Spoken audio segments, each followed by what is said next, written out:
Sitting there is Francis. Francis, so by now we'll have been voting for 10 hours tomorrow, and I guess by then people will start to be getting excited about the results, which will start to be counted after 9. But by this time tomorrow, we'll all be kind of tired and probably all have marks on our fingers. Indeed, and the following day we will know if all the predictions, all the polls, etc., were completely off or were pretty accurate. So let's get some more predictions, and I'm happy to be joined by political analyst Professor Susan Booysen. You've said some interesting things about small parties, so we're going to have this lengthy ballot tomorrow. Hopefully people don't get confused. 48 parties. Yes. You've said that we risk being a caricature of sort of low-level political opportunism. Just explain. Do you still believe that? Yes. So many of these little parties come on what I call the AIC, African Independent Congress model. They saw the small Eastern Cape party growing disproportionately, not just in the previous election because it was next to the ANC on the national ballot and the provincial ballot, but also even got kingmaker status in some of the big metropolitan municipalities. And I really think so many of the small parties see this as an illustration of what can be the land of milk and honey for small little parties, even if they haven't got any national standing, but just get 1% or 1/4% of the vote. Because it's not a passion project. If you get enough votes, you can go to Parliament and get that MP's salary, basically. Yes, exactly. And nowadays we probably need the parties need somewhere between 47 and 48,000 votes nationally to get one MP in Parliament. And so even if they just have one strong enclave of support in some area in KwaZulu-Natal or Eastern Cape, they could actually get an MP into Parliament. So what's interesting is that the people doing the polling say it depends on turnout. A high turnout could have one sort of outcome, a low turnout another outcome. Yes. What are you expecting in terms of turnout, and how does that change what you think could happen in terms of results? Turnout, some of the better opinion polls are saying it's probably going to be in the range of 70%, just over 70%, which will be slightly lower than previous elections, but still relatively high by all international standards.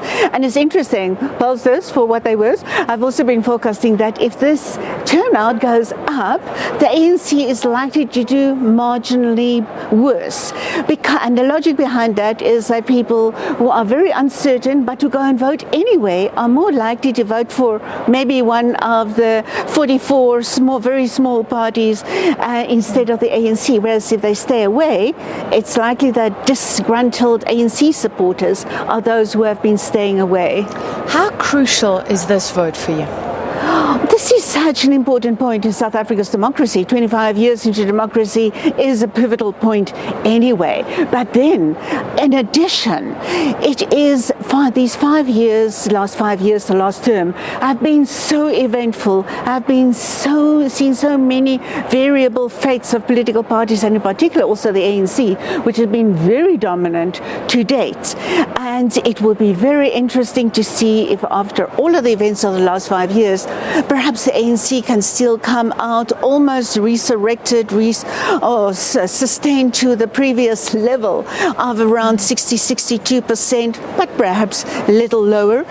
And there we should not forget that polls just before Jacob Zuma was removed from power late 2017 had shown that the ANC is likely to get below 50% if a national election had been held at that point, because before Jacob Zuma was removed. So almost anything on the new leadership. 50% above that the ANC gets this time will probably be quite a correction. So 2016 was interesting. Some analysts saying we saw the emergence of coalitions at a local government level. Was that the start of something? Could we see those coalitions develop? Then we're moving away from one party dominance, yes. Or could it all reverse because things have changed this time around? It could very well reverse if the ANC manages to hang on to those above 50% support levels.